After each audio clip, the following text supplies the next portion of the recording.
Come on, Charlie. All right, this is West Palm Dog. And right now, what I want to do is I just want to give you guys some good do's and don'ts and some tips, and just some really good basic information on how to train your dogs, and just some of the little things that are going to help you. Okay, so the first thing is how to give a command. Okay, so the way that we give a command, it's always the dog's name first. So in this case, it'd be Charlie. All right, then the command. So we'll do sit. So it'd be Charlie sit. As soon as his bug hits the ground, it's yes, okay? Because yes is what's called the marker, okay, which marks the behavior, all right? It lets Charlie know that he's doing the right thing or that he did the right thing, all right? As soon as I say yes, then I'll give him the treat, all right? So it's gonna look something like this. Charlie, sit, yes, treat, okay? Let's show you again. And this is for any command. Charlie, down, yes, treat, all right? Now, one of the big things about giving commands is we don't want to repeat them, okay? So if I say to Charlie, Charlie sit, Charlie sit, I said sit, and then he sit, and then I treat him. Now the command just became Charlie sit, sit, sit, all right? And we only want to have to say it one time, all right? Also, when training your dog, patience is a virtue.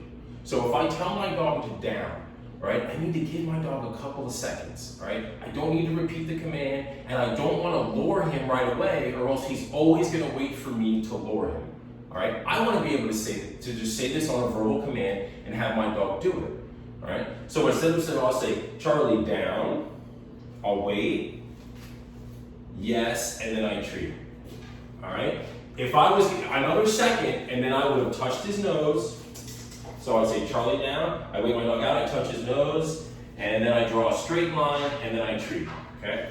All right, now that brings me to how to treat a dog, all right? So, especially when my dog's in it down, Charlie, okay? So if my dog's in it down, Charlie down, all right, or in a down stay, I don't want to come at my dog like this, okay? Charlie's doing a good job of not coming up for the treat, but most dogs will come up for the treat, and then they break their stay. So we want to do what's called bowling. Okay, we want to bowl the treat in, right? Come nice and low. Always want to treat at the lowest point when my dog is in the down, all right? Because again, we don't want them moving on us, all right? Good. All right, Charlie, release your head.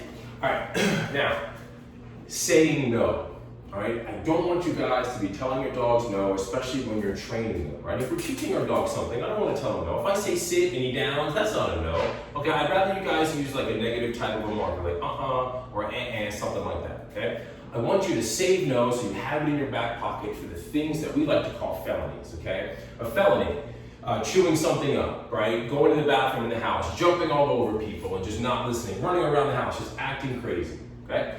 Those are no's. Going after the bufo toe that could possibly kill your dog.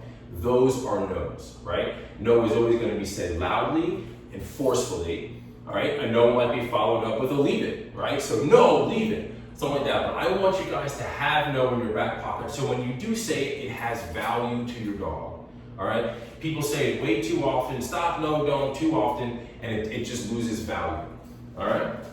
Good boy. All right, so those are just a few tidbits of information just on some do's and don'ts. We're also going to be sending you guys the videos on how to train each command as well. All right? Good boy, Charlie. You've been amazing. You've been amazing. Okay.